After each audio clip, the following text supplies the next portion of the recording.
A chuva batia com força nas janelas do chão ao teto do Acla, transformando as luzes da cidade lá fora em aquarelas sangrentas. Pressionei a palma da mão contra o vidro frio por um momento e observei as gotas de chuva a correrem para baixo. Cada uma delas era uma fuga que eu nunca teria. O sino da cozinha tocou de forma aguda e insistente, e eu me afastei do meu breve descanso, alisando o meu avental preto com dedos trêmulos. A mesa 7 precisa de água. Marcos sussurrou, empurrando-me com uma bandeja de taças de champanhe, que provavelmente custavam mais do que o meu aluguer mensal. E sorria, pelo amor de Deus. Parece que alguém morreu. Alguém tinha morrido. Talvez os meus sonhos. A minha esperança de escapar da vida em que nasci. Mas Marcos não se importava com isso. Nem a multidão brilhante da elite de Manhattan, que lotava um clube todas as sextas-feiras à noite e jogava dinheiro como confete, enquanto eu calculava se poderia pagar as compras e a eletricidade naquele mês. Peguei o pesado e elegante jarro de cristal, que valia mais do que tudo o que eu possuía, e abri caminho pelo labirinto de mesas. O restaurante zumbia com a frequência particular da riqueza. Vozes baixas discutindo fusões e amantes. O tilintar dos talheres contra a porcelana. Paolo Conte cantando sobre melancolia sofisticada em altifalantes ocultos. Eu era um fantasma ali, invisível, exceto quando alguém precisava que sua água com gás de os 40 idades fosse reabastecida. A mesa 7 ficava no canto dos fundos, a mesa que reservávamos para VIPs que valorizavam a privacidade em vez de serem vistos. Eu tinha evitado isso a noite toda, deixando Verônica cuidar disso, mas ela tinha desaparecido para fumar um cigarro, deixando-me enfrentar qualquer titã da indústria que pudesse estar à espreita lá atrás. O cheiro me atingiu assim que me aproximei. Colônia cara, algo escuro e amadeirado com notas de bergamota e perigo. Não era a doçura enjoativa que a maioria dos homens usava na tentativa de provar algo. Era sutil e confiante, o tipo de aroma que sussurra em vez de gritar. Então eu o vi. Ele estava sentado de costas para a parede. A parede, como notei mais tarde, sempre posicionada para ver todas as entradas e saídas. Ele usava um fato cinza escuro que parecia ter sido costurado diretamente em seu corpo por um alfaiate italiano que provavelmente cobrava mais por uma consulta do que eu ganhava em um ano. O seu cabelo escuro estava penteado para trás, com fios grisalhos nas têmporas, o que o fazia parecer distinto, em vez de velho. Não devia ter mais de 40 anos, mas comportava-se como se fosse o imperador de um império. Dois homens estavam de pé junto à mesa, apesar das cadeiras vazias. Segurança. Os seus olhos nunca paravam de se mover, catalogando ameaças e medindo distâncias. Um deles falou para o seu pulso, um gesto discreto que me causou um arrepio na espinha. Já tinha visto homens poderosos antes. Um clube exclusivo para eles. Mas isto era diferente. O ar à sua volta parecia mais denso e comprimido, como se a própria gravidade se inclinasse para ele. Os outros clientes davam uma grande volta à sua mesa, sem parecerem perceber que o estavam a fazer. Um instinto primitivo os alertava para se afastarem de um predador de topo. Água. A minha voz saiu mais baixa do que eu pretendia. Ele não olhou para cima imediatamente. Estava a ler algo no telemóvel, e eu observei o seu maxilar apertar-se, um músculo a contrair-se sob a pele que parecia esculpida em mármore. As suas mãos eram largas e masculinas, adornadas com um único anel de platina na mão direita. Não havia aliança de casamento, e eu dei por mim a observar a forma como os seus dedos se moviam pelo ecrã, controlados e precisos. Deixa a foto. A voz dele era como fumo e uísque, com um leve sotaque que eu não conseguia identificar. Talvez italiano, ou algo mais sombrio das ruas onde as línguas românicas aprendem a praguejar. Coloquei a foto na mesa. As minhas mãos tremiam o suficiente para fazer a água ondular. Um dos seguranças, aquele com uma cicatriz dividindo a sobrancelha esquerda, me observava com olhos sem vida. Eu soube, com repentina certeza, que ele tinha matado pessoas, provavelmente recentemente. Eu deveria ter ido embora. Eu deveria ter me afastado. Eu deveria ter voltado para a segurança da cozinha. Eu deveria ter permanecido invisível, como aprendi a ser. Mas meu calcanhar prendeu em alguma coisa. Foi a perna da cadeira, meus próprios pés desajeitados, ou a própria mesa que me fez tropeçar para a frente. O jarro voou da mesa. O tempo desacelerou, como acontece nos pesadelos, e eu vi 30 em água com gás importada voar pelo ar em uma parábola perfeita, indo direto para o colo do homem de terno, que provavelmente custava mais do que meu carro teria custado se eu tivesse um. Eu me lancei. Meu corpo se moveu antes que meu cérebro pudesse registrar o que estava acontecendo. Foi um instinto estúpido de consertar as coisas, evitar o desastre e impedir que a tênue ameaça ao meu emprego se materializasse. As minhas mãos apanharam o jarro em pleno voo, a água a espirrar pela borda e a encharcar o meu uniforme em vez do seu fato caro. Dei por mim estendido sobre a mesa, o peito a arfar enquanto olhava diretamente para os olhos da cor de uma tempestade a passar sobre o Atlântico. Cinzentos, frios e absolutamente letais. Peço imensa desculpa. Eu ofeguei tentando me levantar, mas minha mão escorregou na toalha de mesa molhada e eu caí para a frente novamente. Desta vez, colidi com músculos sólidos e aquele perfume perigoso que fez minha cabeça girar. Eu não quis dizer que sinto muito. Eu sinto muito. A mão dele agarrou meu pulso. O toque queimou. Os dedos dele envolveram meu braço como uma marca. Não era doloroso, mas era absolutamente inevitável. E eu congelei, como um coelho na sombra de um lobo. De perto, pude ver detalhes que não tinha percebido à distância. A pequena cicatriz acima da sobrancelha esquerda. A sombra da barba por fazer ao longo do queixo.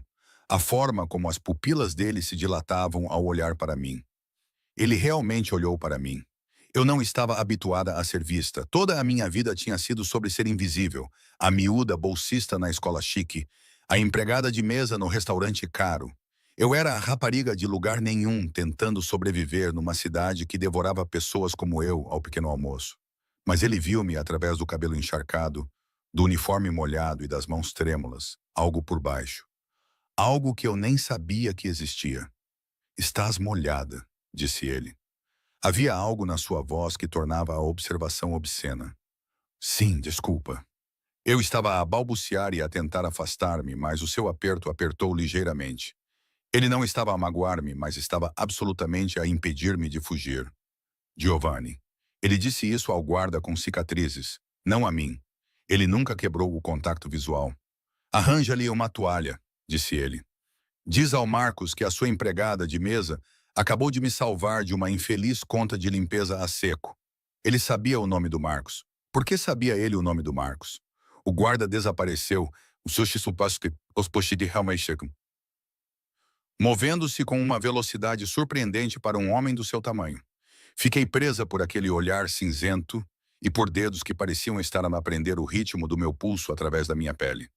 Qual é o teu nome? Perguntou ele calmamente, como se estivéssemos a conversar, como se eu não estivesse a pingar água na sua mesa, e como se o outro guarda não estivesse a observar-nos com a intensidade de um homem a calcular a trajetória de balas.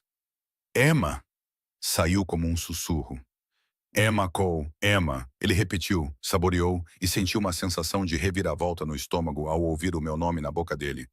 Tem reflexos rápidos, Emma Cole. Sou desajeitada. A verdade escapou antes que eu pudesse impedi-la. Desculpe. Não foi minha intenção. Eu devo ir. Tu deves ficar. Não era uma sugestão. O seu polegar moveu-se contra o meu pulso. Um toque lento que me fez prender a respiração. Pelo menos até estar seca, disse ele. Giovanni voltou com uma toalha branca e macia, provavelmente feita de algodão egípcio, e colocou-a sobre os meus ombros. Ele soltou o meu pulso e eu cambaleei para trás, sentindo um frio repentino onde a sua mão tinha estado. Enrolei a toalha à minha volta como uma armadura. Obrigada, consegui dizer, recuando em direção à cozinha. Vou mandar outra pessoa anotar o seu pedido. Mas aquela única sílaba parou-me no meio da retirada. Você vai anotar o meu pedido, Emma. Quero o cordeiro mal passado e uma garrafa de Brunello, o de 97, não o de 2001. Acenei com a cabeça em silêncio e fugi. A cozinha estava um caos. Havia vapor e gritos em meio ao barulho das panelas, mas eu mal percebi. O meu pulso ardia onde ele me tocou. O meu uniforme colava-se à minha pele, frio e desconfortável. Mas, por baixo do desconforto, senti outra coisa. Algo que parecia perigosamente com eletricidade. O que diabos aconteceu consigo? Verônica agarrou o meu braço e puxou-me para o banheiro dos funcionários. Marcos está a enlouquecer lá fora. Tu jogaste água em cima do Dante Russo. O nome atingiu-me como um golpe físico. Dante Russo. Todos em Nova York conheciam esse nome, mesmo pessoas como eu, que tentavam manter-se afastadas do submundo. Magnata dos transportes marítimos. Os jornais chamavam-no de filantropo e colecionador de arte. Mas outras palavras eram sussurradas nas cozinhas e becos. Palavras como executor, homem feito, e aquela que fez o meu sangue gelar. Sim. Capo, chefe da máfia. Eu tinha acabado de me jogar em cima de um chefe da máfia. Eu não sabia. Encostada na pia, olhei para o meu reflexo no espelho manchado e tentei respirar. O meu rosto estava corado, o meu cabelo estava colado ao crânio e os meus olhos estavam muito arregalados e assustados. Verônica, eu não sabia. Não importa o que você sabia. Ela me jogou um uniforme seco. O que importa é o que você vai fazer a seguir. Muda-te, arruma a tua cara e, pelo amor de Deus, não entornes mais nada em cima dele. Lembra-te, Emma, homens como Dante Russo, eles cobram dívidas. Mudei-me com as mãos trêmulas, os avisos de Verônica ecoando nos meus ouvidos. Não olhes nos olhos dele. Não fales a menos que te falem. Em nenhuma circunstância chames a atenção para ti novamente. Mas era tarde demais para isso. Quando voltei à mesa 7 com o seu cordeiro, estava perfeitamente empratado e o cheiro de alecrim e alho fez o meu estômago vazio apertar. Ele estava sozinho. Os guardas tinham se mudado para mesas próximas, criando a ilusão de privacidade enquanto mantinham a sua vigilância letal. Ele olhou para cima quando me aproximei e fui atingida pela mesma intensidade de antes. Senta-te, disse ele, apontando para a cadeira à sua frente. Não posso. Estou a trabalhar. Senta-te, Emma. Desta vez, mais suave, mas não menos autoritário. Por favor. Isso me desarmou. Sentei-me na ponta da cadeira como um pássaro pronto para voar. Segurei a bandeja vazia contra o peito como um escudo. Ele cortou o cordeiro com uma faca, movendo-se pela carne com precisão cirúrgica, e deu uma mordida. Mastigou e engoliu, enquanto me observava com olhos cinzentos, como uma tempestade que pareciam ver através da minha pele e ossos, até a criatura aterrorizada por baixo. Tens medo de mim, observou ele. Não, menti. Os seus lábios curvaram-se num algo que quase se assemelhava a um sorriso. És uma péssima mentirosa, Emma Coe. É refrescante. Devo ir. Há quanto tempo trabalhas aqui? A pergunta me levou de volta 8 meses, e antes disso pensei, por que isso importa? Faz-me à vontade. Ele tomou um gole de vinho e eu observei sua garganta se mover. Aquele único gole foi de alguma forma mais íntimo do que qualquer coisa que eu já tivesse testemunhado. Estou curioso sobre a garota que se joga sobre as mesas para salvar o meu fato. Eu estava na escola, admiti, as palavras sendo arrancadas de mim contra a minha vontade. Colômbia. Mas tive que abandonar depois que meu pai adoeceu. Contas médicas. Eu estava revelando demais, falando demais. Mas havia algo em sua atenção que me fazia querer confessar todos os segredos que eu guardava. Seu pai está morto. 6 meses atrás. A palavra tinha gosto de cinza. Algo brilhou em sua expressão. Reconhecimento, talvez. Ou simpatia. Embora eu duvidasse que homens como ele sentissem simpatia. E a tua mãe? Ela foi-se embora quando eu tinha 12 anos, então agora sou só eu. Só tu, repetiu ele.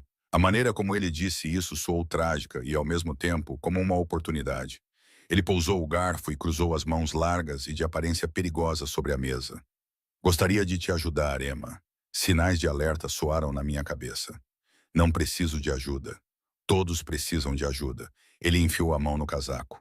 Os 2 guardas ficaram tensos, com as mãos a moverem-se em direção às armas escondidas, antes de perceberem que ele estava apenas a pegar na carteira. Ele tirou um cartão de visita em papel grosso, preto com letras prateadas e um número de telefone. Nada mais. Liga-me quando perceberes isso, disse ele. Não posso. Tu podes. Ele levantou-se e eu levantei-me rapidamente, a minha cabeça mal chegando ao ombro dele. De perto, ele era enorme. Não gordo, mas sólido, construído como homens que têm uma compreensão íntima da violência.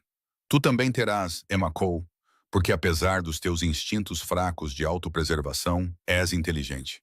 Inteligente o suficiente para saber que oportunidades como esta não aparecem 2 vezes. Ele colocou o cartão na mesa entre nós e, em seguida, fez algo que fez o meu coração parar. Ele levantou o mesmo pulso que tinha agarrado anteriormente e pressionou os lábios contra o meu pulso. O beijo foi ardente, foi breve e quase imperceptível, mas senti-o em cada terminação nervosa, correndo pela minha corrente sanguínea como veneno ou salvação até nos encontrarmos novamente. Ele murmurou contra a minha pele e em seguida desapareceu. Os guardas formaram uma fila à sua volta. O restaurante abriu-se diante deles como o mar vermelho diante de Moisés.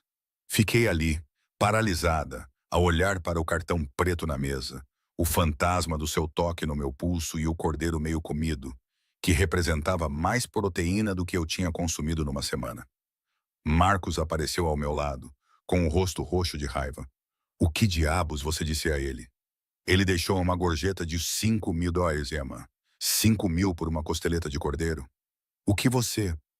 Mas eu não estava ouvindo. Eu estava olhando para o cartão, para a promessa e a ameaça que ele representava. Eu sabia com absoluta certeza que pegá-lo mudaria tudo. Eu o peguei. Lá fora, ouvi o som de um motor de carro. Era potente e caro, o tipo de carro que ronrona em vez de rugir. Fui até a janela a tempo de ver um Mercedes preto com vidros escuros afastar-se do meio-fio, ladeado por dois SUVs idênticos. O meu reflexo olhou para mim do vidro, pálida e assustada, segurando um cartão de visita com os dedos trêmulos, com uma marca no pulso que parecia uma marca a ferro quente. Devia deitá-lo fora, disse a mim mesma. Devia esquecer que isto aconteceu. Voltar para a minha vida invisível. Ficar segura na minha pobreza e anonimato. Mas naquela noite, deitada no meu estúdio com o aquecimento quase não a funcionar e os vizinhos a gritar através das paredes finas como papel, tirei o cartão e fiquei a olhar para os números prateados até que se gravassem na minha retina. Que tipo de homem beija o pulso de uma estranha e deixa $5.000 sem ter causado nenhum dano? Que tipo de homem olha para uma empregada de mesa feia e vê alguém que vale a pena perseguir? Apesar de todos os instintos de sobrevivência que aperfeiçoei ao longo de 24 anos de luta, por que razão eu queria tão desesperadamente ligar para aquele número e descobrir? Durante 3 dias, carreguei aquele cartão no bolso do meu avental e senti-o a queimar contra a minha anca durante todos os turnos e todas as interações degradantes com clientes que estalavam os dedos para mim, como se eu fosse um cão treinado. Os números assombravam-me. Quando fechava os olhos, conseguia vê-los impressos no interior das minhas pálpebras, em prata que brilhava como o luar. Na terça-feira de manhã, o meu senhorio bateu à minha porta às 6 da manhã, batendo com o punho com força suficiente para abalar a moldura barata. Eu sabia o que ele queria antes de abrir a porta. O Sr. Kowalski tinha olhos bondosos antes da morte da sua esposa. A cidade o endureceu, transformando-o em alguém severo e maldoso. O aluguel está atrasado, Emma. Já são 2 semanas. Eu sei, desculpe. Só preciso de tempo. Ele cuspiu a palavra como se ela lhe causasse repulsa. Todo mundo precisa.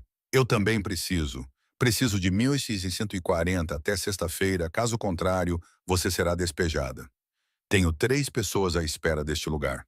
$1.500. Eu só tinha $237 na minha conta bancária.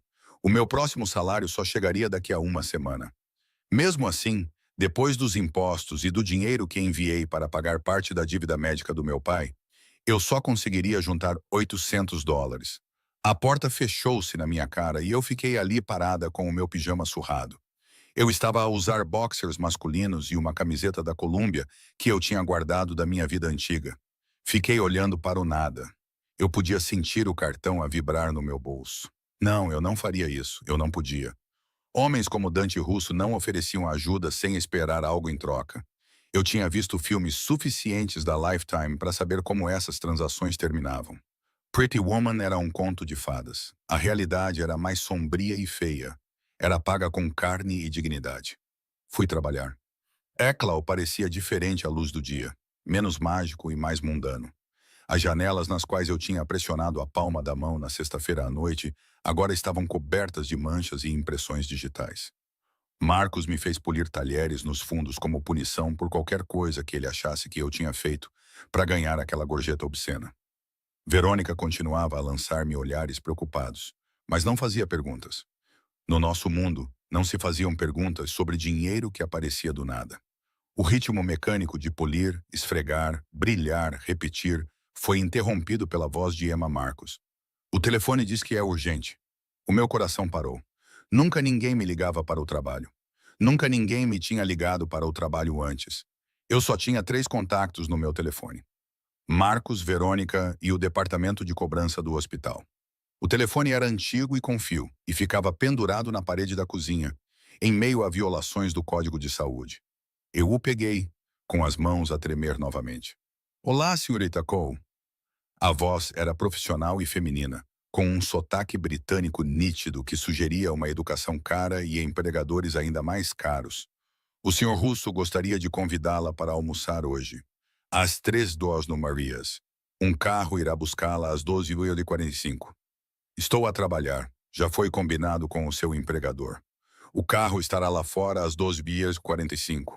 Por favor, não se atrase, senhora Cole. O senhor Russo valoriza a pontualidade. A linha ficou muda. Fiquei ali com o auscultador a zumbir com o tom de descagem, enquanto Marcos me encarava, com uma expressão entre o terror e o cálculo. O que você fez? Ele sussurrou. Emma, o que raio fizeste? Não sei, era a verdade. Às 12h45, eu estava do lado de fora da ACLA com a minha única roupa decente. Calças pretas que eu tinha comprado para o funeral do meu pai e uma blusa creme com uma pequena mancha perto da bainha que eu tinha tentado esconder com algumas dobras estratégicas. O vento de novembro cortava o tecido fino e eu cruzei os braços em volta do corpo. Perguntei-me se deveria fugir. Eu poderia fugir. Poderia desaparecer no metro, perder-me na multidão e voltar à minha vida invisível. Um Mercedes preto e elegante apareceu como se tivesse surgido da fumaça, com janelas tão escuras que pareciam portais para outra dimensão. Ele parou na calçada quase sem fazer barulho e a porta traseira se abriu. Giovanni estava sentado no banco do motorista, com o rosto marcado por cicatrizes e impassível.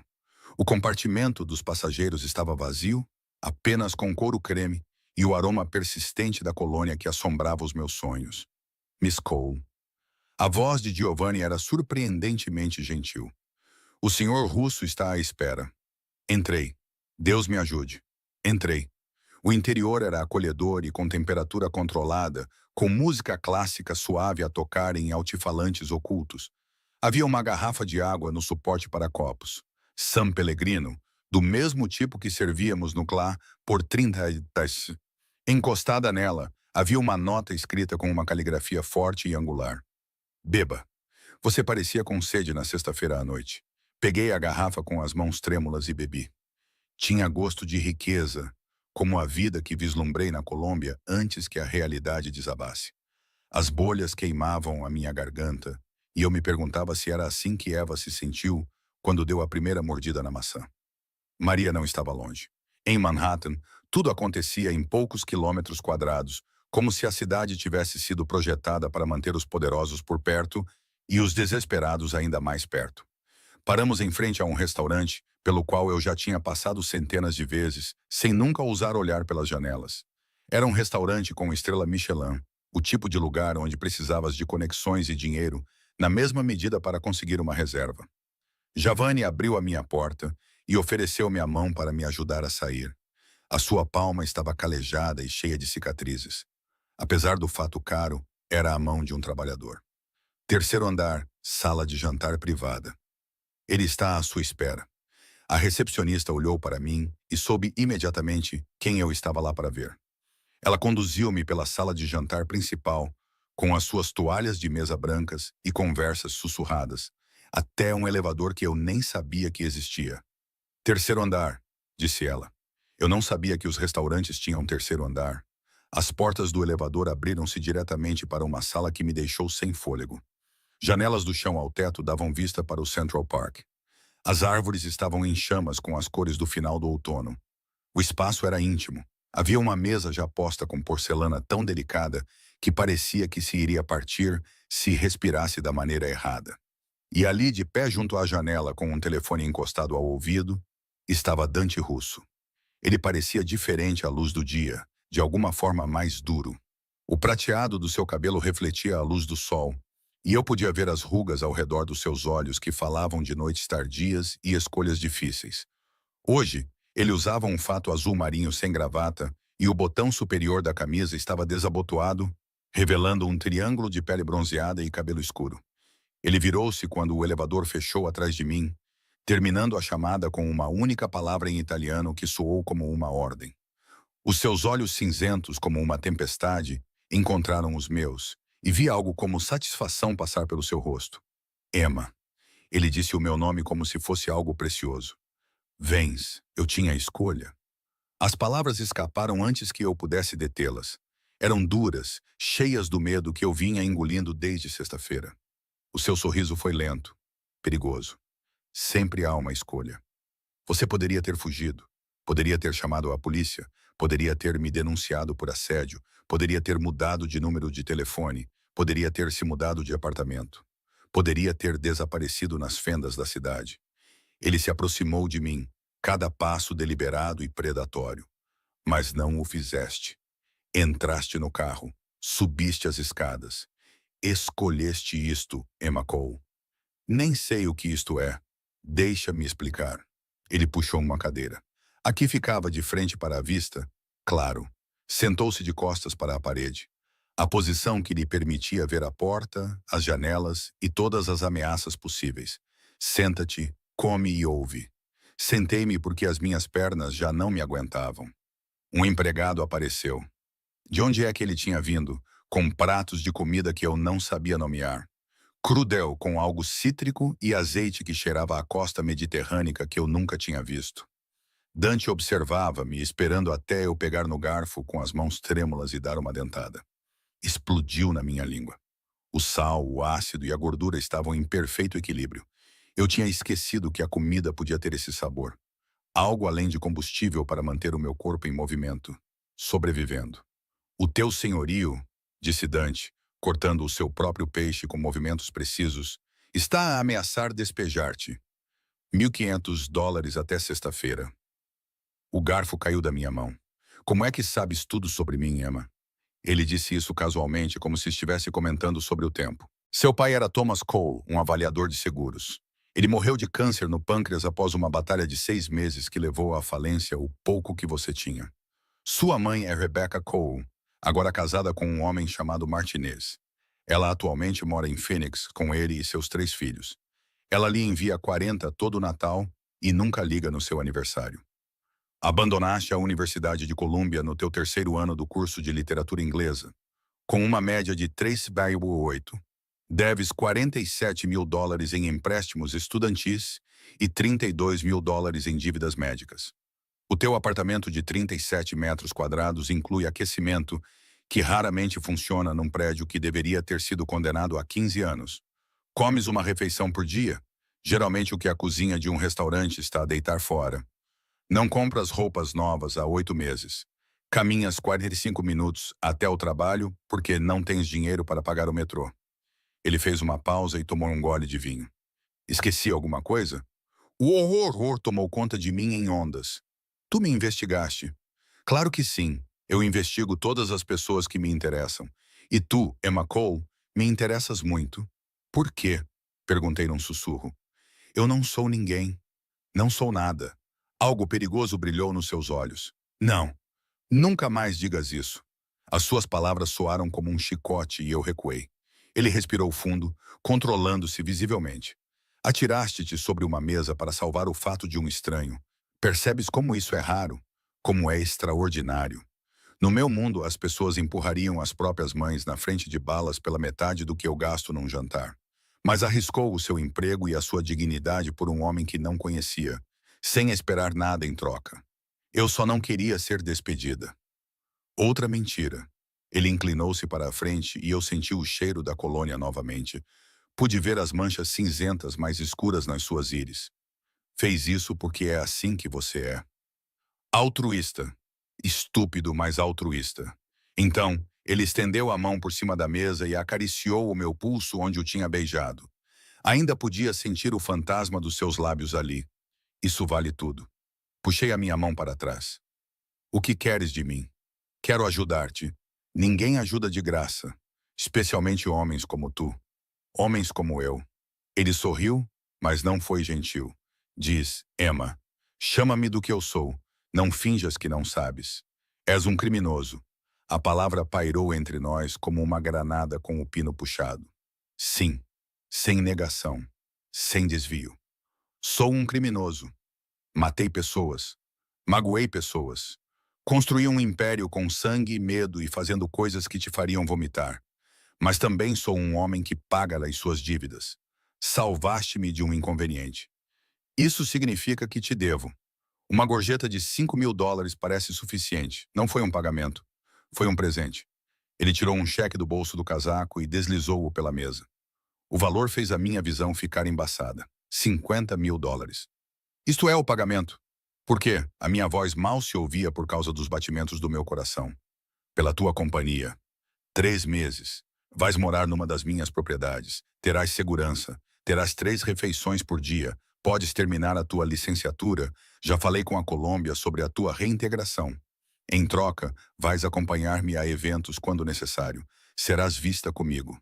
Vais sorrir, estar bonita e convencer as pessoas de que alguém como tu poderia ser atraída por Dante Russo. Alguém jovem, inocente e intocada pelo meu mundo. Queres comprar-me? Quero empregar-te. Há uma diferença. Ah, olhei para o cheque. O número nele poderia apagar todos os meus problemas, todas as dívidas, todas as noites em que chorava até adormecer, perguntando-me como sobreviveria a mais um dia. O que mais? O que mais esperarias? O seu maxilar apertou-se. Nada que não ofereças livremente. Não estou interessado em parceiros relutantes, Emma. Se vieres para a minha cama, será porque queres estar lá. Não porque estás a ser paga ou porque me deves algo. Será porque me desejas, tal como eu já te desejo. A confissão pairou no ar entre nós, carregada de implicações que eu não estava preparada para examinar. Eu nem te conheço. Então conhece-me. 3 meses. Se no final quiseres ir embora, podes ir. O dinheiro é teu de qualquer maneira. Não há amarras nem obrigações. Vou pedir aos meus advogados para redigirem um contrato. Tudo ficará por escrito, com testemunhas e reconhecido em cartório. Estarás protegida, Emma. A minha proteção. Nesta cidade, isso vale mais do que qualquer cheque que eu possa passar. Olhei para o Central Park e para a cidade além dele, brilhando como uma doença. 3 meses, $50.000 e uma chance de terminar meu curso e sair do buraco que tinha sido toda a minha existência. Por que eu? Perguntei novamente. Porque ainda não conseguia entender.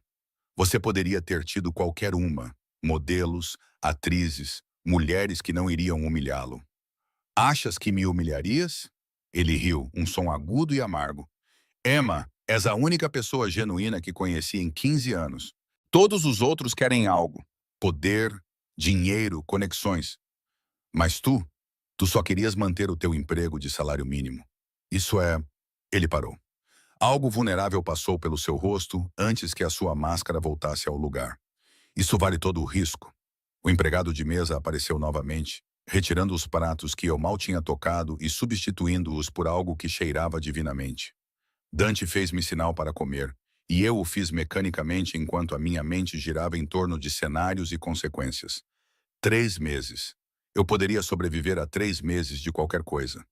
Eu já tinha sobrevivido a coisas piores. Há mais uma coisa, a sua voz ficou fria. Fria como a de um empresário. Não podes contar a ninguém sobre o nosso acordo. Nem aos teus colegas, nem aos teus amigos, nem à tua família. Para o mundo, nós apenas nos conhecemos. Apaixonamo-nos. Mudaste-te para minha casa porque és jovem, impulsiva e apaixonada. Consegues fazer isso, Emma? Consegues mentir de forma convincente? Pensei nas mentiras que contava a mim mesma todos os dias, que estava bem, que iria sobreviver, que as coisas iriam melhorar algum dia. Sim, sussurrei. Eu consigo mentir. Ótimo. Ele tirou outro cartão. Este era branco, com um endereço em Tribeca escrito com a mesma caligrafia angular. Esteja lá amanhã ao meio-dia. Traga tudo o que quiser guardar. Todo o resto será fornecido. A minha voz ficou aguda de pânico. Não há tempo suficiente. Há tempo de sobra. A menos que estejas a ter dúvidas. Estaria? Isto era loucura. Perigoso. Todos os meus instintos me diziam para fugir. Eu deveria ficar o mais longe possível de Dante Russo. Eu deveria escolher a nobre pobreza em vez desta armadilha dourada. Mas a nobreza não paga o aluguer. Os instintos não ganham qualificações nem eliminam dívidas. Fugir significaria apenas ficar no mesmo lugar. Eu estava lentamente a afogar-me numa cidade que não se importava se eu vivia ou morria. Peguei no cheque. O papel parecia pesado. Ele continha mais do que tinta e números. 3 meses, eu disse. Então estarei livre. 3 meses, ele concordou. E então estarás livre, se ainda for isso que queres. Havia algo no seu tom de voz que me fez tremer. Não era medo exatamente, mas reconhecimento. Ele não acreditava que eu fosse embora. Achava que 3 meses seriam suficientes para me prender e me tornar dependente da segurança e proteção que ele oferecia. Provavelmente tinha razão. Eu devia ir. As minhas pernas pareciam molhadas. Eu tenho que ir.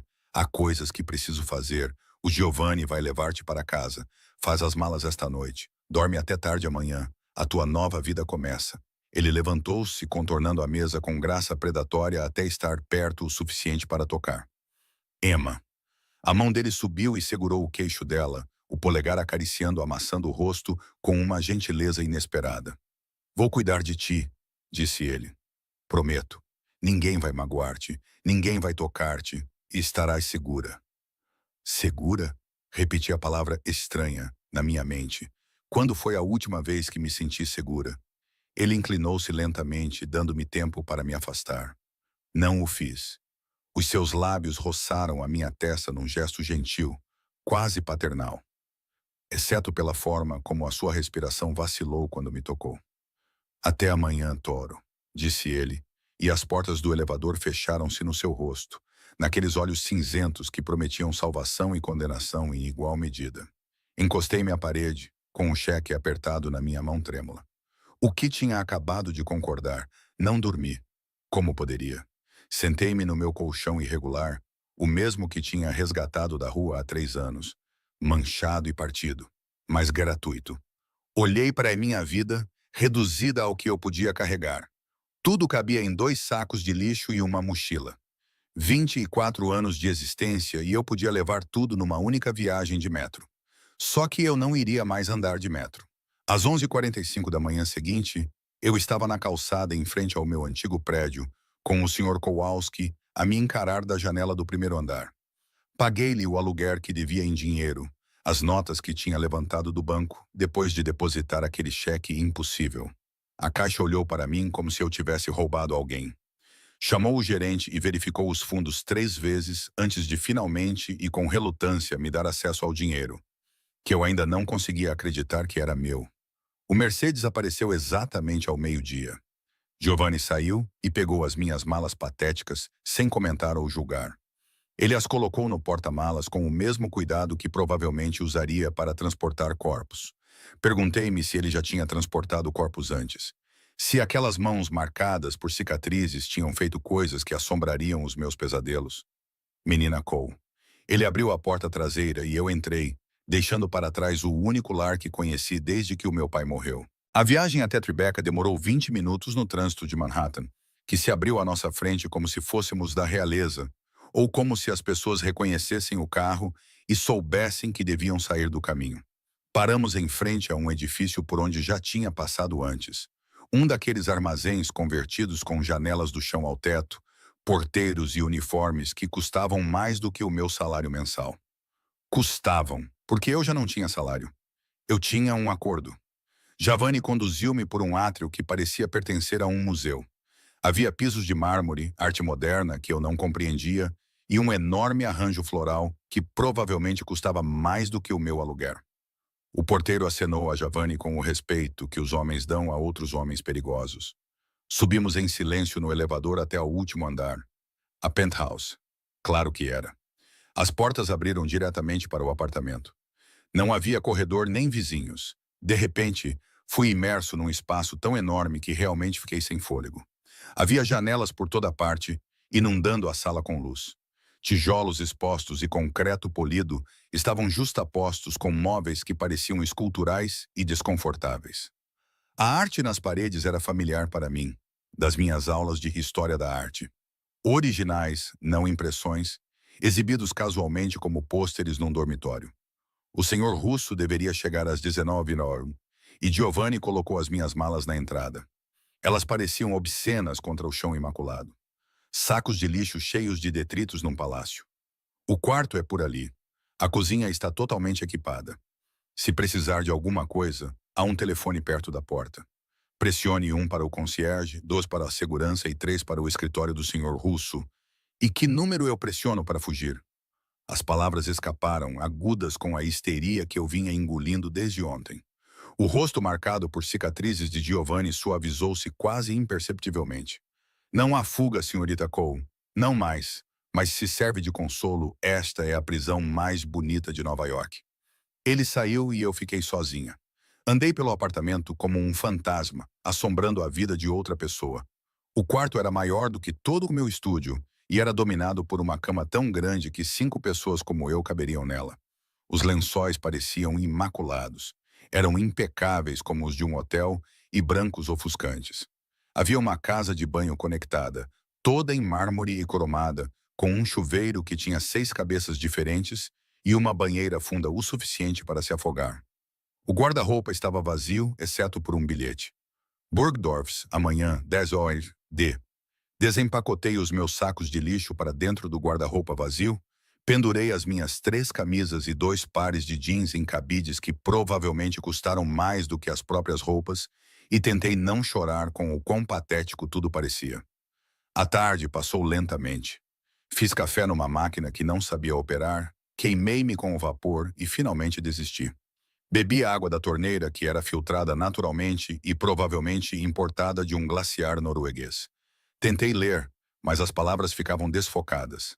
Tentei ver televisão, mas o ecrã era tão grande e complicado que não consegui descobrir como ligá-lo. No final, sentei-me junto às janelas e fiquei a observar a cidade abaixo de mim. Havia todas aquelas pessoas a viver as suas vidas normais nas ruas abaixo de mim, enquanto eu flutuava acima delas numa torre de vidro, à espera de um homem que era meu dono. Ele não era meu dono. Tínhamos um contrato, um acordo, 3 meses. Repeti isso como uma oração. Exatamente às 7 horas ouvi o elevador. O meu coração disparou enquanto alisava a minha camisa mais bonita, a creme com uma mancha cuidadosamente escondida. Desejando ter vestido algo melhor, desejando ser alguém melhor. Alguém que pertencesse a lugares como este. Dante entrou no apartamento e o espaço que antes parecia enorme de repente pareceu pequeno em comparação. Ele estava a usar o mesmo fato azul marinho de ontem, mas tinha afrouxado a gravata e desabotoado outro botão. Eu podia ver o cansaço em seus olhos. Ele parecia um homem que tinha tomado decisões de vida ou morte o dia todo e estava cansado disso. Seus olhos encontraram os meus e a tensão desapareceu de seu rosto. Ele disse meu nome, Emma, mas a maneira como disse isso me fez sentir como se eu fosse algo bom no final de um dia ruim. Você veio. Eu disse que viria. As pessoas dizem muitas coisas. Raramente cumprem o que dizem. Ele tirou o casaco e o pendurou numa cadeira, como se fosse um entre uma dúzia de outros idênticos. Você comeu? Não estou com fome. Uma mentira. Eu estava morrendo de fome. Mas comer seria como aceitar isso. Como admitir que eu estava ali por escolha e não por necessidade. Os seus olhos se estreitaram. Não comes desde ontem na casa da Maria. Não me mintas, Emma. Eu sei quando mentem. Porque eu vejo-te. Ele aproximou-se, mas eu forcei-me a não recuar. Eu vejo-te mesmo. Vejo como pressiona a mão contra a barriga quando ela ronca. Vejo como olha para a comida, como se estivesse a calcular se a merece. Estás com tanta fome há tanto tempo que te esqueceste de como é a sensação de satisfação. As lágrimas ardiam nos meus olhos. Pestanejei para as conter. Estou bem. Não estás, mas vais ficar. Ele pegou no telemóvel e digitou algo. O jantar chegará em 30 minutos. Vai te trocar. Há algo na tua cama. Não vi. Olha novamente. Fui para o quarto porque discutir parecia dar muito trabalho. Na cama, disposto como uma oferenda, estava um vestido. Era simples e preto, mas claramente caro. Do tipo caro que eu reconheceria mesmo sem verificar a etiqueta. Ao lado dele estavam sapatos. Do meu tamanho. Como é que ele sabia o meu tamanho? Porque ele sabe tudo. Sussurrou a voz na minha cabeça. Ele investigou-te. Ele sabe as tuas medidas, os teus hábitos, os teus medos. Ele conhece-te melhor do que tu mesma. Troquei de roupa porque não sabia o que mais fazer. O vestido servia perfeitamente, contornando o meu corpo como se tivesse sido feito para mim. Talvez tivesse sido. Os sapatos eram confortáveis, apesar dos saltos altos. O couro era tão macio que parecia que estava a usar manteiga. Olhei para mim mesma no espelho e não reconheci a mulher que me olhava de volta. Ela parecia elegante e cara. Parecia que pertencia àquele lugar. Parecia uma mentira. Quando voltei para a sala, Dante também se tinha trocado. Ele estava a usar calças escuras e uma camisa preta sem gravata. Casual, mas do tipo que custaria milhares. Ele estava a arrumar a mesa de jantar e vê-lo a fazer algo tão doméstico foi tão chocante que parei no meu caminho. Ele olhou para cima, viu-me e congelou. O silêncio estendeu-se entre nós, pesado com algo que eu não conseguia nomear. Os seus olhos moveram-se lenta e deliberadamente sobre mim, e eu senti aquele olhar como se fosse um toque físico. Senti-o em todo o lado. O vestido tocava a minha pele. Perfeito, ele sussurrou. Estás perfeita. É só um vestido. Não é o vestido. Ele veio até mim e dessa vez eu recuei, mas ele me seguiu, paciente e implacável, até que eu fiquei encurralada contra a janela, sem ter para onde ir. É você, Emma. Você poderia usar trapos e ainda assim ser a pessoa mais bonita que já vi. Tu mal me conheces. Eu sei o suficiente. A mão dele subiu e os dedos dele se enroscaram no meu cabelo. Eu o deixei solto porque não sabia o que mais fazer com ele. Ele puxou gentilmente, inclinando o meu rosto para o dele. Eu sei que és corajosa, altruísta e tão desesperada para sobreviver que até faria um acordo com o próprio diabo. Eu sei que estás apavorada agora, mas orgulhosa demais para demonstrar. Sei que não és tocada com delicadeza há tanto tempo que já te esqueceste de como é a sensação. O seu polegar roçou o meu lábio inferior e eu tremi. Quero ensinar-te novamente. Isso não faz parte do acordo. Mas a minha voz tremeu traindo-me. Não, não faz. Isso é a parte. É uma escolha, Emma, tua e minha. Eu disse que não quero parceiros relutantes. Se eu te beijar agora e levar as coisas adiante, é porque tu também queres. Então, diz-me. Ele se inclinou para tão perto que eu podia sentir a sua respiração nos meus lábios. Tu queres? Sim. Deus, sim. Eu queria esquecer tudo. O medo, a dívida e o desespero que me trouxeram até aqui. Queria perder-me na promessa do seu toque e na segurança que a sua presença parecia garantir, mesmo que toda a parte lógica do meu cérebro estivesse a gritar avisos para mim. Eu não sei. Isso não é um não. Os seus lábios roçaram o canto da minha boca, leves como uma pena e hesitantes. Diz-me que não, Emma. Diz isso e eu recuo. Vamos jantar como pessoas civilizadas. Vamos manter uma distância profissional. Serei o perfeito cavalheiro. Mas se não disseres não, beijar-te-ei até esqueceres todas as razões pelas quais isto é uma má ideia. Depois, dar-te-ei de comer, porque precisas de comer.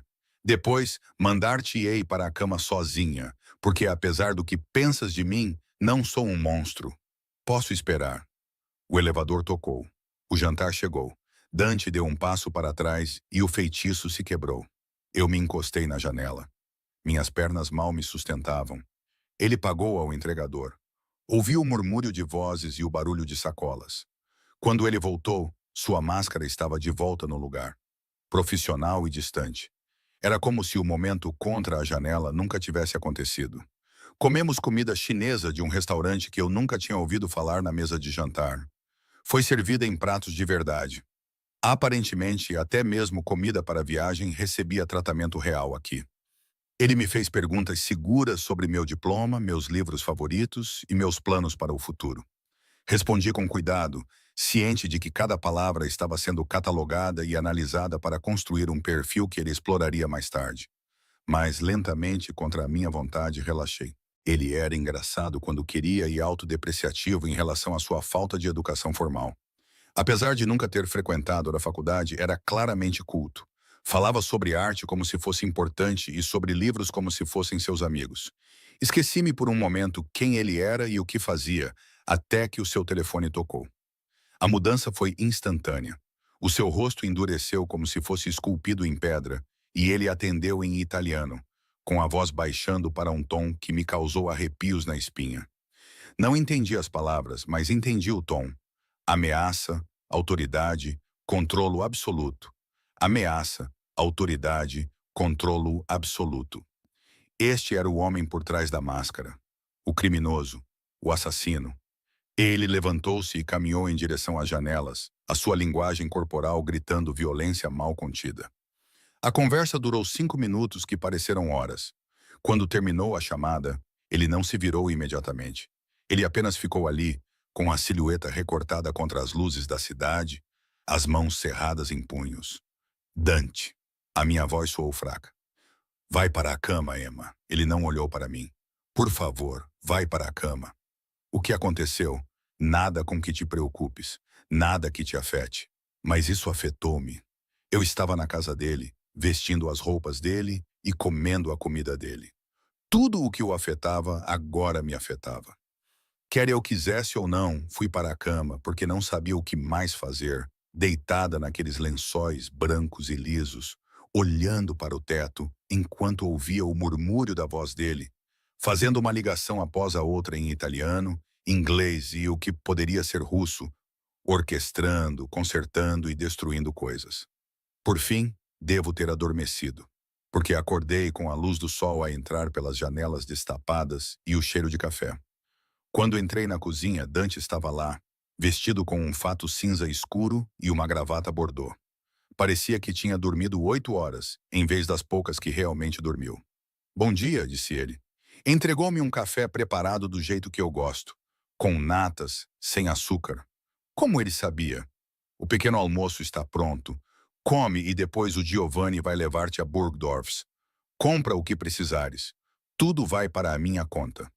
Eu não posso. Tu podes. Tu vais. Tenho reuniões o dia todo, mas estarei em casa às 20 horas. Temos um baile de caridade amanhã à noite. Baile de caridade. É muito chato, mas necessário. Vais precisar de usar roupas adequadas. Que tipo de roupas adequadas? O seu sorriso foi afiado. Do tipo que faz os homens te desejarem e as mulheres quererem ser como tu. Isso lembra a todos que ainda consigo atrair beleza, apesar de quem sou. E quem sou eu?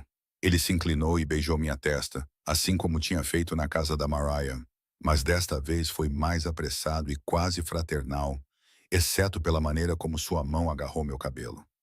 Ele é um homem que protege o que é dele, Emma. Lembre-se disso. Então ele se foi, as portas do elevador fechando-se atrás dele. Eu estava sozinha novamente na minha bela prisão, com instruções para me tornar bonita o suficiente para ser exibida. Fui a Bergdorf Goodman porque não tinha escolha. Giovanni me acompanhou. Ele era uma sombra silenciosa que, apesar do meu terror, me fazia sentir protegida. Os assistentes pessoais de compras desceram como abutres, armados com fitas métricas e opiniões.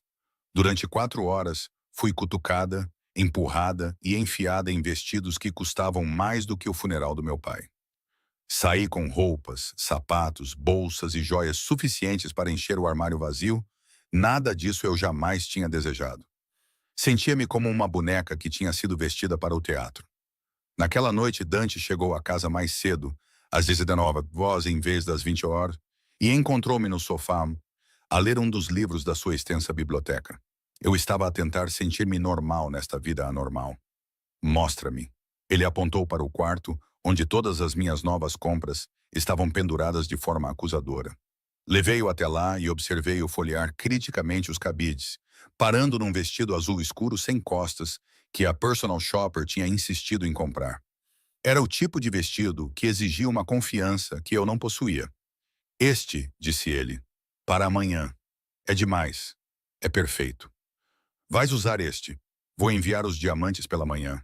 Cabelo preso. Ele virou-se para mim com um olhar intenso. Preciso que compreendas uma coisa, Emma. Amanhã à noite serás observada, fotografada e julgada.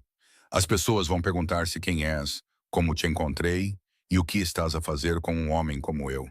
Precisas de olhar para mim como se eu fosse o único homem na sala, como se me tivesses escolhido e quisesses estar exatamente onde estás. Consegues fazer isso? Pensei em todas as mentiras que tinha contado a mim mesma, todas as máscaras que tinha usado apenas para sobreviver. Sim, sussurrei. Eu consigo fazer isso. Ótimo. Ele segurou o meu rosto com as mãos.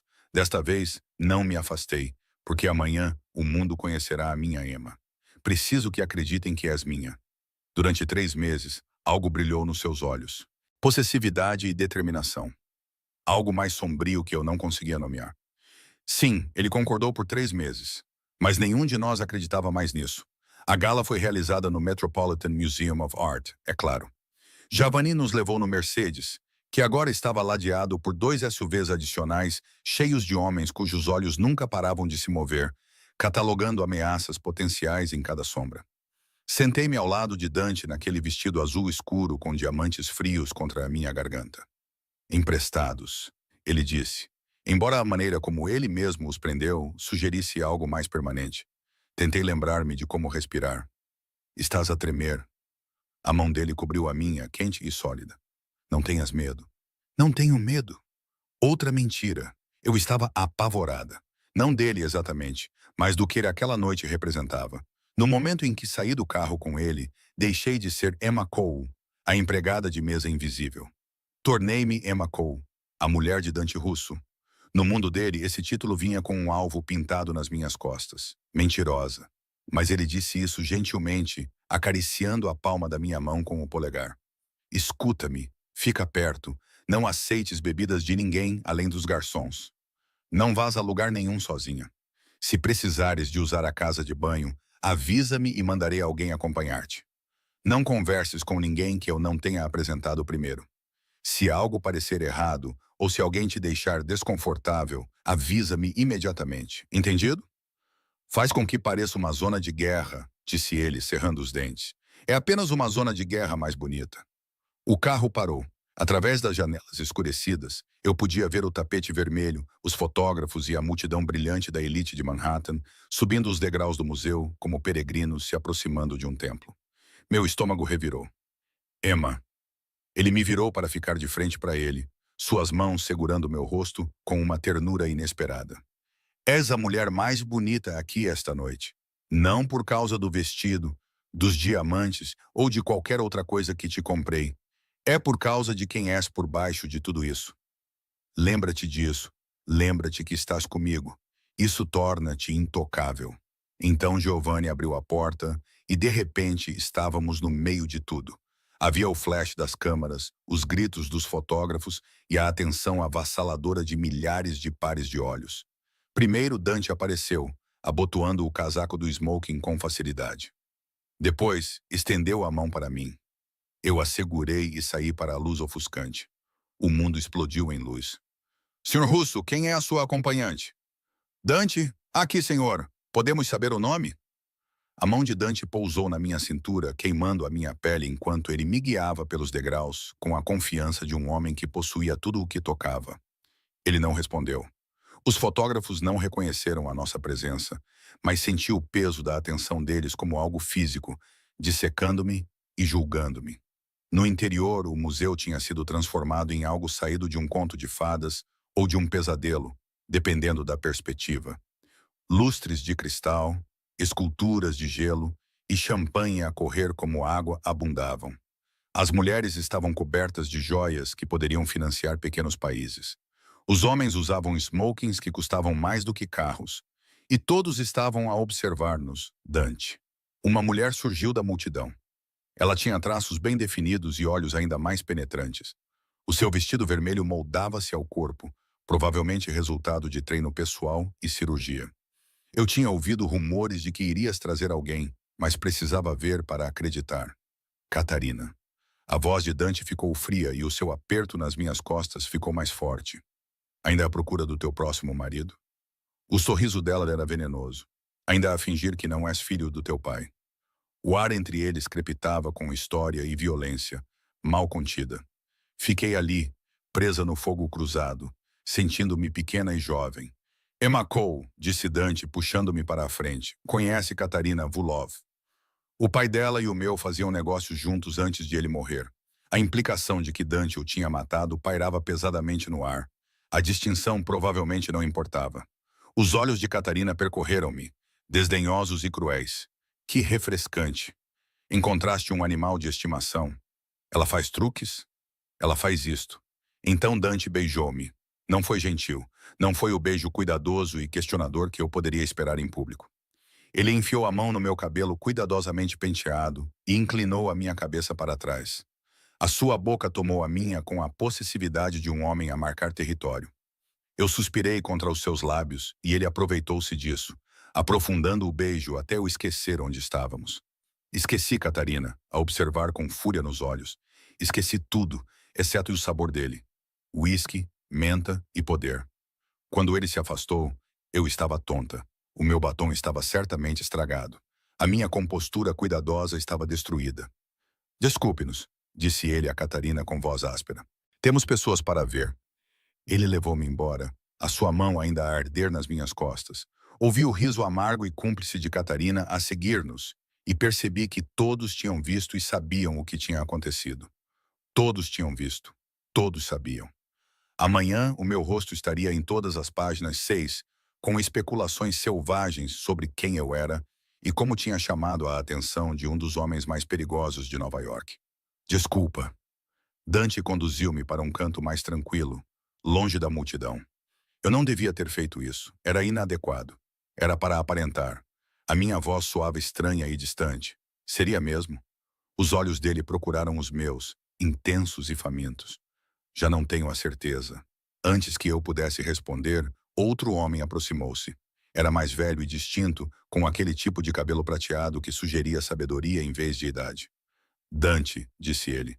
Não esperava vê-lo aqui. Pensei que evitasse eventos da Castiano. O corpo inteiro de Dante ficou rígido. Comissário, disse ele.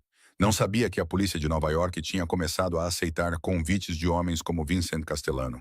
O comissário, claro que era da polícia, claro que Dante o conhecia, sorriu levemente e limpou a garganta. Vincent doou o suficiente ao hospital infantil para comprar a absolvição de qualquer número de pecados. Ao contrário de algumas pessoas que pensam que podem simplesmente intimidar para entrar no céu. Não estou interessado no céu. A voz de Dante baixou para aquele tom perigoso que eu tinha ouvido ao telefone. Faça bem em lembrar-se disso da próxima vez que aceitar doações de homens com as mãos tão sujas quanto as minhas. Isso é uma ameaça? É um facto. Agora, se nos der licença, tenho coisas melhores para fazer do que discutir teologia com polícias corruptos. Ele puxou-me antes que o comissário pudesse responder. O seu aperto era forte o suficiente para deixar marcas. Pude sentir a mudança na atmosfera quando as pessoas se afastaram de nós, reconhecendo o perigo ao vê-lo. Dante, tive de correr para acompanhar os seus passos longos. Precisas de te acalmar, disse ele. Não me diga o que eu preciso de fazer. Mas ele parou, respirou fundo e forçou os ombros a relaxar. Desculpe. Esses eventos são males necessários. Todos fingem que somos civilizados, mas todos sabemos o que realmente somos. E o que você é? Perguntei mesmo com medo da resposta. Ele olhou para mim. A sério? Disse ele olhando para mim e vi algo cru na sua expressão. Sou um homem que fez coisas terríveis por motivos que achei serem bons. Sou filho do meu pai, mesmo tendo-o matado pelo que ele fez à minha mãe. Sou o monstro sobre o qual os pais alertam os seus filhos. E também sou... Ele parou, levantando a mão para acariciar o meu rosto. Sou um homem que está a começar a pensar que tu podes ser a melhor coisa que já me aconteceu. O meu coração disparou. Isso é o champanhe a falar. Eu não bebi champanhe, nunca bebo nesses eventos. Preciso de ficar alerta, caso alguém decida que hoje é a noite certa para agir. Ele disse isso casualmente, como se tentativas de assassinato fossem apenas mais uma terça-feira. Achas mesmo que alguém tentaria matar-te aqui, rodeado por todas estas pessoas? O seu sorriso era sombrio. Estas pessoas pagariam para assistir. Metade delas quer me morta. A outra metade está à espera para ver quem me matará, para que possam decidir a quem serão leais. Então, por que é que ele veio? Porque a ausência é notada e a fraqueza é explorada. Eu precisava de te exibir. Eu precisava que todos vissem que Dante Russo ainda consegue atrair beleza e que ele tem algo pelo qual vale a pena viver além do poder e do dinheiro. O seu polegar roçou a minha maçã do rosto. Eu precisava que eles vissem pelo que eu queimaria o mundo se eles ousassem tocá-lo. Um empregado passou e Dante pegou 2 taças de champanhe dele, entregando-me uma. Bebe. Vai ajudar. Bebi, sentindo as bolhas afiadas contra a minha língua, e observei-o a observar a sala. Os seus olhos nunca paravam de se mover, categorizando e avaliando. Quem estava muito perto? Quem estava a observar com muita atenção? Quem mantinha a mão no bolso do casaco por muito tempo? Percebi que viver assim tornaria qualquer pessoa paranoica. Por outro lado, talvez a paranoia o mantivesse vivo. Há alguém que quero que conheças. Ele guiou-me através da multidão até um homem que estava afastado dos outros. Ele estava rodeado por um pequeno círculo de seguranças e era mais novo que Dante, talvez com 35 anos. Tinha cabelo escuro, olhos escuros e uma cicatriz que ia da têmpora até ao queixo. Marco Dante acenou com a cabeça de uma forma que demonstrava respeito, algo que eu nunca o tinha visto fazer antes. Não pensei que viesses. Tinha de ver se os rumores eram verdadeiros. Dante russo domesticado. Os olhos de Marco encontraram os meus. Ele estava a avaliar-me, mas não de forma hostil. Ela é mais bonita do que na foto. Que foto? Perguntei. Depois percebi, claro, que havia fotos. Dante tinha me investigado. Provavelmente ainda me estava a vigiar. A da sua identificação colombiana. Parecia infeliz. Marco estendeu a mão. Marco Salviotti. Eu cuido do território de Boston. Apertei a mão dele, notando os calos. Senti os dedos dele demorarem o tempo suficiente para ler o meu pulso, como se estivesse a testar-me. Emma Cole, disse eu.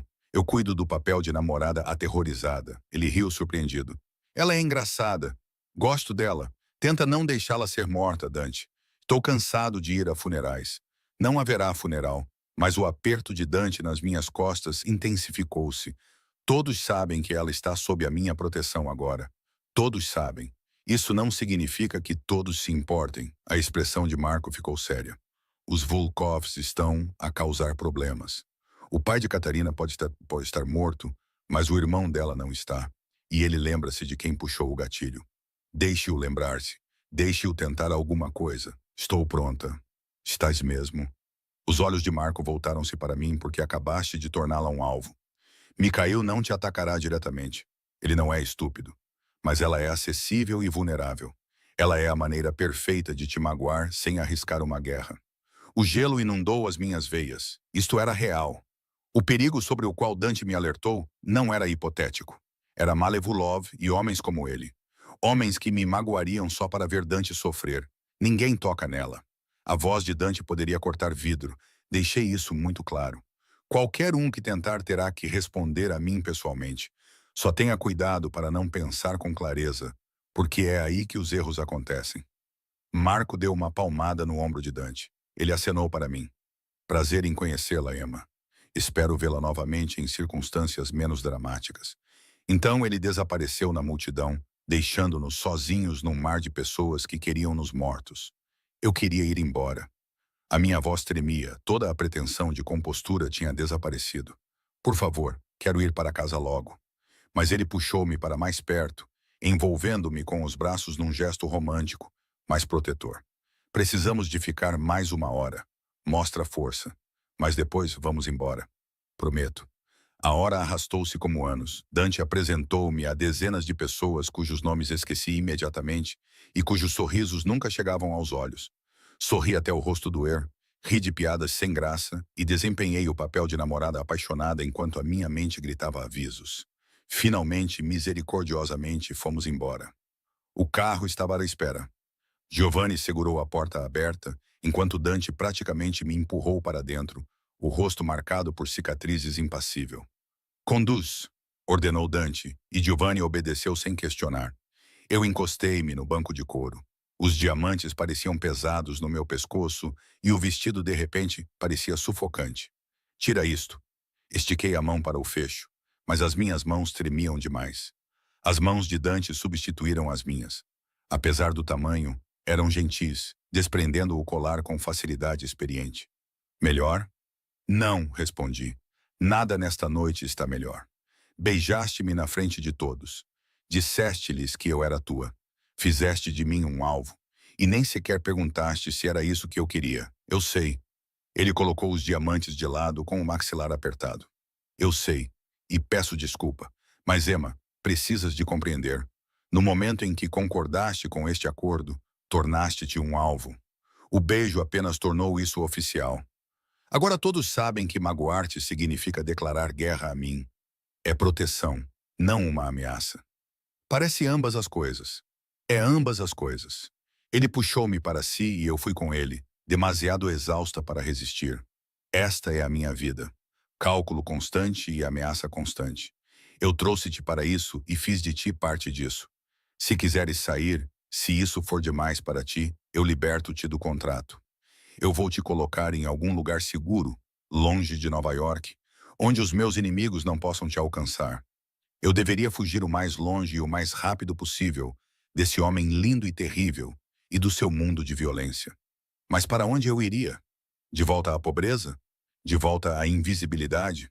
De volta a uma cidade que não se importava se eu vivia ou morria, onde eu me afogaria lentamente? Pelo menos aqui, alguém se importava.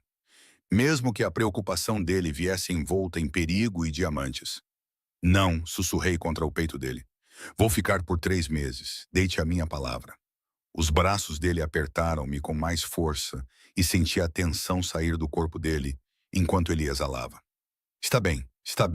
Então vamos fazer isto como deve ser. Amanhã começas o treino de autodefesa. A mulher do Marco, Isabela, vai ensinar-te. Vais aprender a atirar e a lutar para te protegeres quando eu não puder estar presente. Terás segurança contigo onde quer que vás. O Giovanni ficará responsável pelo dia e outros ficarão responsáveis pela noite. Vais contactar-me a cada 2 horas enquanto estivermos separados. Nunca irás a lugar nenhum sozinha. Isso parece uma prisão, mas é para ficarmos vivos.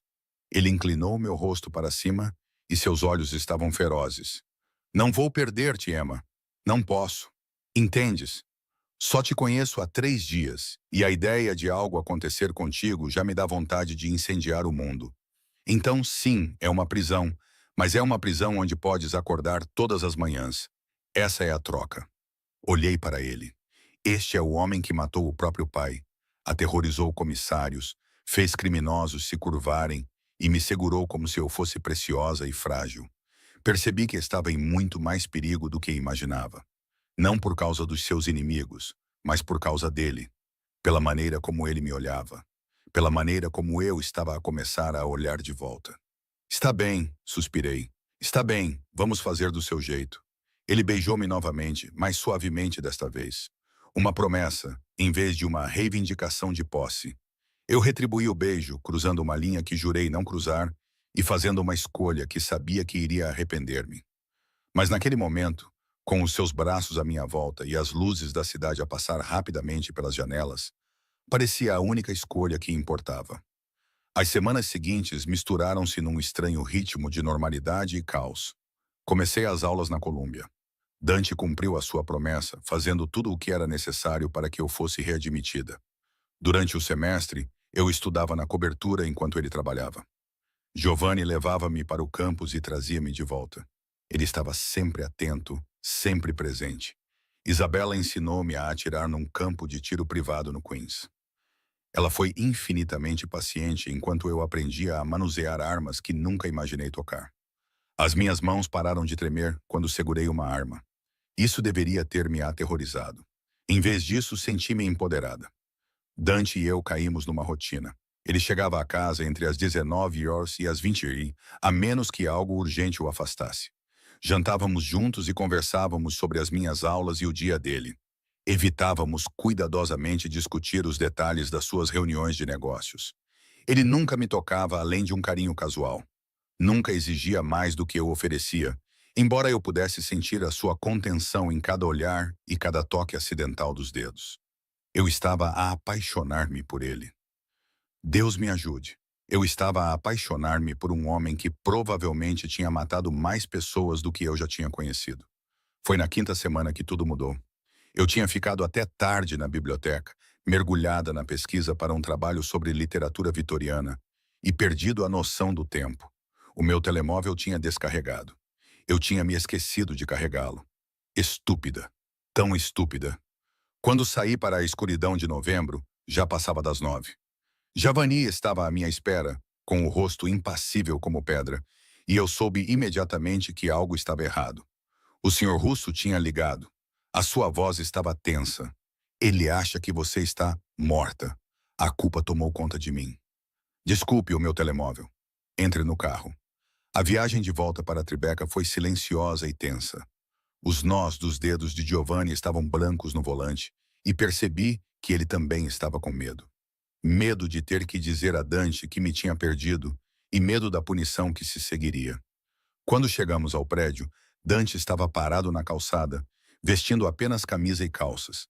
Ele não estava usando casaco, apesar do frio, e seu cabelo estava despenteado, como se tivesse passado as mãos por ele.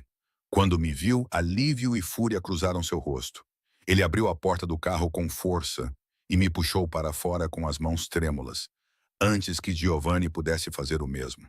Onde diabos você estava? Na biblioteca. O meu telemóvel descarregou. Não percebi. 2 horas, Emma. 2 horas sem saber se estavas viva ou morta. Se um homem tivesse te raptado e eu tivesse te encontrado em pedaços. A sua voz falhou e ele apertou-me contra o seu peito, o seu coração batendo forte contra o meu ouvido. Nunca mais faças isso. Nunca mais me faças pensar que te perdi. Desculpa. Envolvi os meus braços à sua volta, sentindo-o tremer. Desculpa. Ele segurou-me ali na calçada, alheio ao frio e ao Giovanni que esperava pacientemente do lado de fora, e ao porteiro que fingia não estar a observar. Quando ele finalmente me soltou, os seus olhos estavam cheios de uma emoção que eu nunca tinha visto antes. Não consigo mais fazer isto, disse ele com aspereza. Não consigo fingir que isto é apenas um acordo, apenas negócios. Emma, eu... Ele parou, movendo a mandíbula. Preciso que compreendas uma coisa. O que sinto por ti não é racional. Não é seguro, nem saudável, nem nada que um homem bom sentiria. É obsessão e possessão. O tipo de sentimento que leva os homens a fazer coisas terríveis. Estou a esforçar-me tanto para ser melhor do que o meu pai, para não te prender da maneira que ele prendeu a minha mãe. Mas toda vez que estás fora da minha vista, imagino 1000 maneiras de te perder. Isso me faz querer te trancar, te proteger de tudo e de todos. Isso é loucura. Eu sussurrei. Eu sei que é loucura. É por isso que preciso que me digas agora. Sentes alguma coisa por mim? Algo real? Ou isto ainda é apenas uma transação? 3 meses até seres livre. Eu deveria mentir, proteger-me e manter a distância para sobreviver a isto. Mas quando olho para ele, este homem poderoso e perigoso, reduzido à vulnerabilidade pela ideia de me perder, não consigo. Admiti que tinha deixado de ser uma transação há semanas. Talvez nunca tenha sido. Talvez eu já estivesse perdida desde o momento em que tu agarraste o meu pulso naquele restaurante. Ele beijou-me então, desesperadamente e possessivamente, e eu retribuí o beijo, cedendo a todos os meus sentimentos reprimidos. As suas mãos estavam em todo o lado, no meu cabelo, no meu rosto, à volta da minha cintura. Ele puxou-me para mais perto, como se pudesse absorver-me na sua pele. Quando finalmente nos separamos, ambos sem fôlego, ele encostou a testa à minha. Vem lá para cima, murmurou ele. Deixa-me mostrar-te o que significas para mim. Deixa-me adorar-te da maneira que mereces. Eu deveria estar nervosa. Eu deveria ter hesitado. Mas eu estava à espera por isso e a desejar isso desde aquele primeiro toque elétrico. Sim, eu respirei. Sim. A viagem de elevador pareceu interminável. Ele continuou a tocar-me. Os seus toques eram gentis e reverentes, prometendo mais. Quando chegamos à cobertura, ele levou-me para o quarto. Desta vez, quando vi a cama enorme, não me senti perdida. Senti-me reivindicada. Ele despiu-me lentamente. Cada centímetro de pele exposta recebeu atenção. Houve beijos e toques e palavras sussurradas em italiano que eu não compreendia, mas que sentia nos meus ossos. Quando fiquei completamente nua, ele olhou para mim como se eu fosse uma obra de arte, como se eu fosse tudo de belo que ele nunca ousara esperar. Perfeita, murmurou ele, deitando-me de costas nos lençóis brancos. És perfeita, touro. Estiquei o braço para ele e puxei-o para baixo, e ele veio de boa vontade, cobrindo o meu corpo com o dele. Apesar do perigo que ele representava, o peso dele parecia certo e seguro. Ele fez amor comigo enquanto lutava. Completamente, intensamente e sem se conter. Eu desabei nos braços dele, gritando o nome dele como uma oração. Depois, ele abraçou-me com a minha cabeça no seu peito, enquanto os seus dedos traçavam padrões no meu ombro nu. Amo-te, sussurrou ele na escuridão. Sei que é muito cedo demais, mas amo-te. Amo-te, Emma Cole. Também te amo, sussurrei de volta, sentindo como se lhe tivesse dado a absolvição quando o ouvi exalar. Adormecemos entrelaçados. E pela primeira vez desde que o meu pai morreu, senti-me segura. Um tiro acordou-me. Num momento eu estava a sonhar, quente e satisfeita nos braços de Dante. No momento seguinte ele estava a atirar-me para o chão, o seu corpo a cobrir o meu. Ele gritava ordens que eu não conseguia processar devido ao zumbido nos meus ouvidos. Houve mais tiros e vidros estilhaçados. O peso de Dante desapareceu e ouviu a responder ao fogo. O som era ensurdecedor no espaço fechado. O meu treino entrou em ação e eu rastejei em direção à casa de banho. Encontrar cobertura, manter-me baixa, sobreviver. Mas algo agarrou o meu tornozelo. Um homem. Não era o Dante, não era o Giovanni. Era um estranho com olhos mortos e uma arma a arrastar-me para trás. Gritei e dei pontapés, colocando em prática as lições da Isabela, enquanto me contorcia e levantava o calcanhar para o rosto dele, ouvindo um osso a estalar. Ele uivou e o seu aperto afrouxou. Eu me afastei rapidamente. Dante apareceu com o rosto uma máscara de raiva e atirou 2 vezes no homem, uma vez no peito e outra na cabeça, de forma eficiente e brutal. O corpo caiu. Emma. Ele me puxou para cima e verificou se eu estava ferida com as mãos trêmulas. Está ferida? Ele fez isso? Estou bem. O que está a acontecer aqui? Ele está a agir. Há mais tiros vindos da sala de estar. Precisamos de ir agora. Ele pegou na sua camisa e nas minhas calças de ganga do chão. Vestiu-me com rapidez e eficiência, mantendo-se entre mim e a porta. Então Giovanni apareceu, com sangue a escorrer do rosto. Ele estava vivo, mas ferido, deitado e dando cobertura enquanto Dante me puxava em direção ao elevador de serviço. Saímos do prédio pelo porão e chegamos a um beco onde outro carro estava à espera. Dante me empurrou para dentro e Giovanni assumiu o volante. Atravessamos as ruas de Manhattan a velocidades que deveriam ser impossíveis. Para onde estamos a ir? A minha voz soava estranha e distante. Para um lugar seguro. Uma das minhas propriedades fora da cidade, respondeu ele. O braço de Dante estava à minha volta, segurando-me com força. Sinto muito, Emma. Sinto muito mesmo. Eu deveria ter previsto isso. Eu deveria ter protegido-te melhor. Mas tu me protegeste. Tu protegeste-me com o teu corpo. Eu quase te matei. A sua voz estava rouca de autocensura. É isso que significa amar-me. Esse é o preço. Pensei nesse preço, o terror, a violência e a ameaça constante. Pensei na minha antiga vida, segura, pequena e morrendo lentamente. Pensei nesse homem que mataria por mim, que morreria por mim, que olhava para mim como se eu valesse a pena queimar o mundo. Eu pagarei, disse com firmeza. Seja qual for o custo, não vou deixar-te, Dante, nem agora nem nunca. Ele beijou-me desesperadamente. Tinha gosto de medo, amor e promessas que talvez não vivêssemos para cumprir. Após 2 horas de viagem, finalmente chegamos a uma casa em Catskills. Era remota e fortemente protegida, cercada por homens armados. Lá dentro, Dante fez algumas chamadas, com a voz fria e controlada, enquanto orquestrava a sua vingança contra Mal. Sentei-me à janela e observei o sol nascer sobre as montanhas. Percebi que nunca me tinha sentido tão viva. O medo tinha queimado os últimos vestígios da rapariga que se tinha atirado sobre uma mesa para salvar a vida de um estranho. Aquela rapariga tinha desaparecido. No seu lugar estava alguém mais forte. Alguém que tinha olhado a morte nos olhos e, mesmo assim, escolhido o amor. Dante encontrou-me ali quando o amanhecer se completou, o seu telefone finalmente silencioso. Ele parecia exausto e mais velho.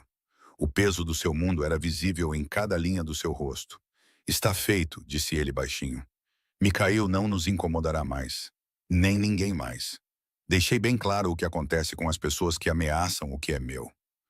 Quão claro? Tu não queres saber. Ele estava certo. Eu não quis. Algumas coisas são melhores deixadas na escuridão, onde pertencem. Venha para a cama, eu disse, estendendo a mão. Estamos ambos vivos. Isso é o suficiente por agora. Ele pegou na minha mão. Eu o levei para o quarto.